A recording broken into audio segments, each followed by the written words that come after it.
So you need some help with these meta blitzes. I got you. What's good, y'all? Coach Seep here, and I'm here with a video to teach you guys how to block and counter every single meta blitz in Madden 24. There are two main ones we're going to be focusing on. It's the 6-1 Samuel blitz, or just the 6-1 defense in general, and the free safety zone blitz out of dollar. Real quick, before we do get into this video, if you guys want to send me Madden clips that I can react to or coach up, Discord link in the description down below. Also, I'm starting a new series where I'm playing my viewers while I'm streaming, so if you want to catch me live and play me, go follow my Twitch. Also my TikTok, but once I get unbanned, I'll get back on that. Alright, too much yapping. Let's get on to the video. Alright, so we are out here in practice mode. I just realized I don't have the right playbooks. Motherfucker.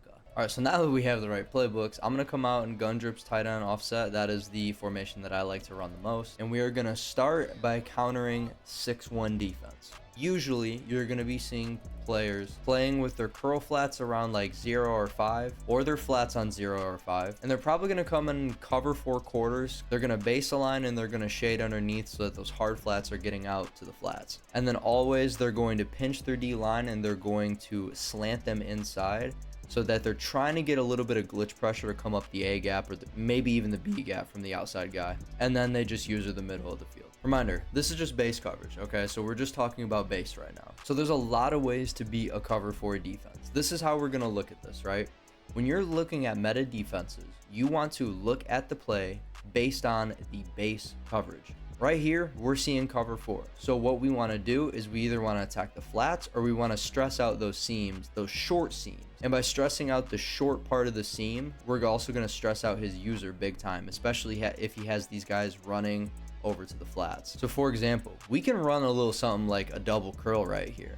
When you can see when we hike the ball, obviously I can't really user it, but you can see his user is going to be completely stressed out by which curl am I going to take. Another good way to beat cover 4 is using a curl flat combo. Now, the reason for this is because that deep zone, his priority is to get far back. So if we put a curl on the outside and a flat on the outside, the flat will pick up the hard flat and the curl will get wide open. And you can see right here when we run that little concept, all we got to do is just time it, and that corner is going to get beat every single time. Now, another one of my favorite ways to beat this 6-1 defense is by going with a little high-low concept, something kind of like this, right? The reason we're doing this is because this is still stressing out his user. He either has to go backwards and take the post or come down and take the drag. And most of the time, he's going to be scared and try to go get that post first. So if he does go to do that, we're going to have this drag wide open quickly, and we can just throw it and get a few yards out of it. Another concept that I really like to run, that I honestly run every single time against this defense and against a lot of defenses because it's so good, is called a chase concept. I just call it a chase concept because it's a route chasing another route. So this in route is chasing this post route. But you can see when this route concept develops, that flat gets taken away, and it just puts more stress on his user to figure out if he wants to go take the post or if he wants to take the in route. Now, the reason this defense is so meta is because of the pressure it generates. The pressure is very, very unpredictable. You can get instant block sheds. You can get blocked just like that. You never really know what's going to happen. And you can see when you, oh shit, well, there's the glitch pressure that I was talking about. But having said that, the best way to counter against this type of pressure is just stay calm in the pocket. Don't try to moonwalk. Don't try to run around and get all scared. Stay calm in the pocket, feel the pressure, and get the ball out quickly to where you know it's going to be open. Now, the other version of this defense is the blitzing version. Now, if you thought glitch pressure was bad in the regular just cover 4 version of this pressure is absolutely insane. I mean, you saw it a couple times. The 4-man rush would just kind of glitch through. This shit gets through instantaneously. But once again, what we are going to do as an elite offensive player, we are going to realize that this is just a blitz. What is the best way to counter a blitz? Get the ball out quick and put some man-beating routes on the field. We want to get drags. We want to get zig routes, quick out routes. We want to get this ball out quickly. And you can even see from the alignment, dude, this man coverage is going to get cooked. Now, most of the time, people will not base align so that they get a little bit better coverage like this, so they get some better man coverage. We're still going to block extra people. You can either manually block people, or you can max protect by hitting L1, which is LB on Xbox, and flick the right stick up. And as you can see, the choice was max protect. It's going to max protect everybody close to the line of scrimmage. So running backs and tight ends. Now that we have some extra blockers, we have a couple man-beating routes on the field. We're just going to hike this ball, pick up that blitz, and we're going to get our man beater wide open. Now, another way that you can beat this specific blitz, and I love doing this because it really fucks up people when you play against them. There are 6 people blitzing, and he has a user responsible for somebody that is manned up. So when somebody is responsible for man-on-man usering somebody, I instantly think 5 wide. Now, the reason because of this is because look, now he has to make a decision. Does he want to user a wide receiver or a tight end one-on-one? Or does he want to back off the blitz, send a couple less people, and user one more person or put somebody in zone coverage? Most of the time, what ends up happening is that these guys go to user the tight end because that's the next slowest person on the field who isn't out wide. So when they do that, you just hike the ball, and they usually will end up giving a streak. I would say about 85% of the time, I get a one-play touchdown just based off of that adjustment alone. Now, my overall tip for this blitz, just in general, be creative, okay? Do not do the same thing over and over and over again because he's going to pick up on it. He's going to make adjustments. Be creative, give him different looks, but also understand the principles of what coverage you are actually looking at. Because when you can understand the coverage, you can understand where you need to attack. Now, the next blitz, and in my opinion, this is by far the most annoying blitz in the game because it's straight up just a glitch. The free safety zone blitz. This blitz is an extremely advanced and extremely glitchy blitz that is a 4-man rush that gets instantaneous pressure on your quarterback, and there's basically nothing you can do about it. Okay, there is something that you can do about it, but it's very, very annoying to have to do it over and over and over again. This is usually the type of defense that you're gonna see. This linebacker is blitzing up the A gap. It's just a stock cover 3. He might put some extra adjustments out here on the field, and he's most likely going to be using this middle linebacker and taking away either the right side or the left side, just using the middle of the field. Practice mode doesn't do this blitz justice all the time. I'll try to see if I can get the pressure to come through like it does. But if you have ever played against this blitz, you understand how ridiculously fast this blitz comes through. Curl route.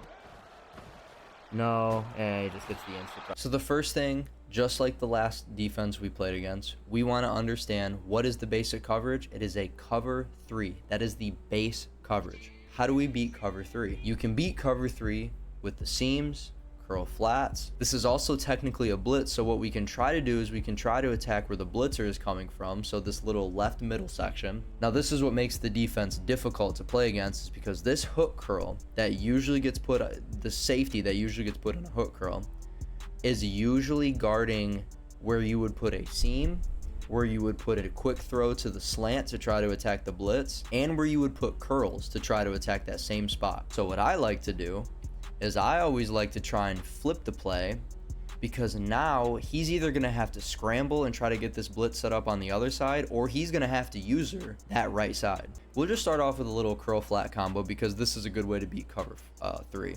We're going to hike it, we're going to read it, we see the flat goes out to the flat, and we just got that curl open because that third is trying to get deep. Same thing, we're going to flip the play. Now this time I'm gonna show you how you can stress out his user. He's gonna be scrambling. He's gonna be like, oh shit, this dude is doing an adjustment. I don't know what I'm supposed to do right here. I just gotta quickly think, pick up my zone on the field. So we're gonna stress out his user by putting a curl to take him away for a second so we can sneak this ball underneath to the drag. So we're gonna hike it. The user's gonna back up just a little bit. I can't play, so it doesn't show up, but the user is most likely either gonna take that curl or he's just gonna run straight down and go to the drag. You just have to make a quick and really well-timed read based on what the user does. Again, let's flip this play, but let's remember this is cover 3, so we can also attack the seams. Let's just go with a stock vertical play here, and we are going to stare down triangle, and we are going to throw triangle because I promise you it's going to be open. Hike it. We look, we read, we got triangle wide open. Nice little free form pass into that little soft spot in the cover 3. Now, you might be asking, how do you actually block this A-gap blitzer? The best way that I have found to block this is to put your running back on a block. You want to make sure you put him on the side that the blitzer is coming from. So on this case, we're going to motion him over to the left. If you don't know how to motion, you just use the D-pad and you just click left and right based on whatever way you want to motion. And we want to make sure we ID him, because by IDing him, we're telling the running back to pick him up if he comes into the backfield. So we're going to hit L1, which is also LB on Xbox, X, and you can see at the bottom right it says ID the mic, so that would be A on Xbox. And using the left stick, we're going to move this little M icon around, and we're just going to put it on that blitzer. At this point, you should know who the blitzer is because you have seen it so many times. Select him, and we're going to hike it. Now, if he does come through, you can see Pacheco gets up there and he gets ready for that blitzer. Now, in a real game situation, he will block that blitzer and just give you a little bit of extra time. Now, similar to the 6-1 defense, you have all the blocking set up, you have the route concepts. Make sure you're staying calm in the pocket. You're not running, you're not moonwalking backwards, you're not sprinting around, scrambling, trying to get around. Stay calm in the pocket, trust your reads, trust your concepts, trust your blocking, and make a good, well-timed read. The other really effective way to beat this defense is to run the ball. Now, in Ultimate Team, it might be a little bit harder because usually people will have like 2 inside stuffs and all these abilities to stop the run. You can counter against it by double teaming inside stuffs, but it's still difficult. But this is a dollar defense. We have 5 people in the box total. 6 if you want to count that safety, but he's in a zone, so he's not really going to be in the play. But regardless of if the safety's in the box, whatever, this is a very weak run defense. So we're just going to slowly let our blocks develop, hit the hole. Dude, I will take 5 to 8 yards every single play. Plus, by running so aggressively and getting this many yards, he might become more inclined to start blitzing a couple extra more people, which will open up a lot more passing lanes for you. A tip for running, right? Most people, when they're running, they instantly hold sprint and they trying to run up the... No, we're not going to hold sprint. What we're going to do is we're going to hike it. We're not going to hold sprint. We're going to let the blocks develop. So we're not even going to like sprint forward or like move the stick forward. We're just going to slowly jog and wait for the hole to develop. Once we see that hole, we're going to hit it and we're going to sprint, right? So we hike it, wait for the hole. There's the hole. We sprint and we go. I ran into a big ass dude that tackled me, but let's go again. Let's call this 2nd and 7 after that run, right? We're doing the same exact thing. Hike it, wait for the hole to develop. We got it. Sprint, we'll take it. That's 3 to 4 yards. We will take that. Again, we're going to hike it, not sprint, wait for the hole. We see it on the outside. Let's get outside. Marquez Valdes-Scantling, you're off the fucking team. But the run is a really, really good way to gash a dollar defense just because dollar defense is a very weak run defense. Sure, they have abilities to stop it. Sure, all this. But if you can counter the abilities, double team the abilities, and just get like maybe 3 to 4 yards every time, that's a positive run. It also does a lot more than you think. It forces players to become more aggressive and want to go down into a little bit more of a tighter defense, which gives you a better chance to throw bombs on the field. I do want to end off with some final thoughts. Just remember, when you are passing against these type of meta blitzes, stay calm, trust your blockers, trust your pocket, and trust your route concepts. By being calm and trusting what is on the field and just making a good read, getting your eyes in the right spot, that's how you're going to beat these defenses. Also, if you want to run to counter these defenses, make sure you're patient with your running, let the blocks develop, let the holes open up, and hit the gap and go get as many yards as you can. My final thing, just remember the base coverage. The base coverage is very, very key for understanding how you want to attack the field. And it also helps you understand what adjustments he might be doing. And by understanding all that, you can put the pieces into the puzzle and you can end up beating these type of defenses and winning more games. Hopefully you guys enjoyed. If you did, make sure to like, comment, subscribe, all that good stuff. Support your boy. And I will see you guys in the next video. Peace out.